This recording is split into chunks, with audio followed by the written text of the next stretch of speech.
Okay, welcome to another walk around video. I'm William from Greencrop, and behind me we have got two ST6 110-450 irrigators. So let's go and take a look. We have two inlet ports at the front, so you can choose whichever one the water wants to go into. Hydraulically controlled jack stand. The main drive valve here. This is controlled with an electric actuator.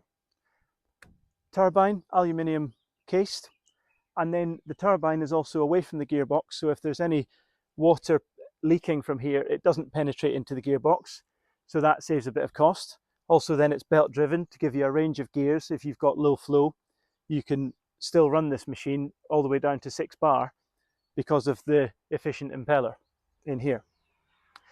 We have the Dosi-Disc controller, which I'll show you on the other machine here. Hydraulics are here.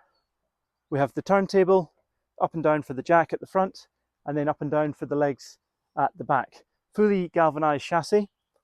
This one's on a single axle. They can come with twin axles as well. The drive line is on a rack and pinion, so we don't have any chains on here which can stretch or need grease or anything like that. And then it's driven just by a cog down here.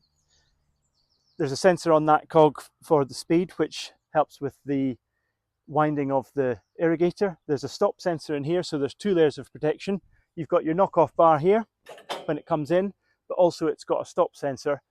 If that doesn't hit it for any reason, it'll stop against the sensor. On the ST6, it is a slightly more basic gun trolley.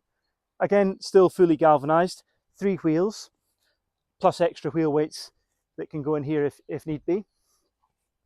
The tow-out bar has the loop and also the hook, so depending on what tow-out frame you have on your tractor, if you've only got a pin, you can use it on there, or it can clip onto the side of the bar.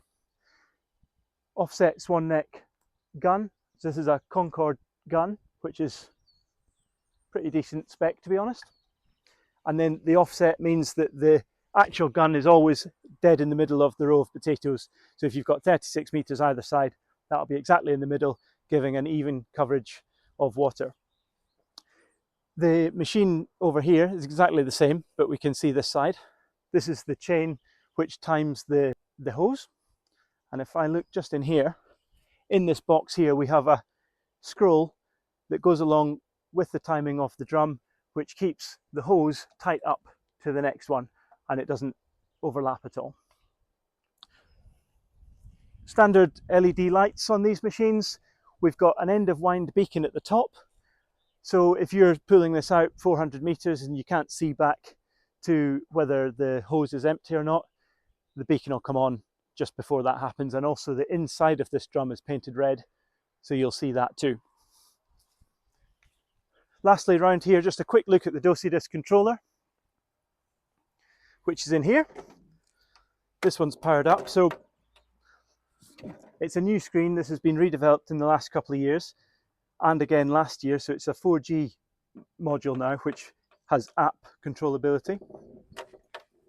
If I go to the application 23, I can just OK on that, I can put that up to 25, and then it will change the time coming, and it will also change the speed.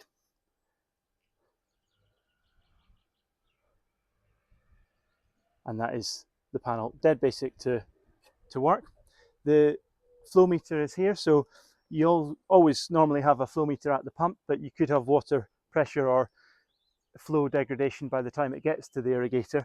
So we've put an extra flow meter on here so you can quickly check and just make sure you're getting the correct flow, and then you put your flow into the panel, and then that sets the reel speed. Gearbox here, 2 speeds, belt drives in here, battery, solar powered, quite basic things really. And that is the ST6 110-450 irrigator. The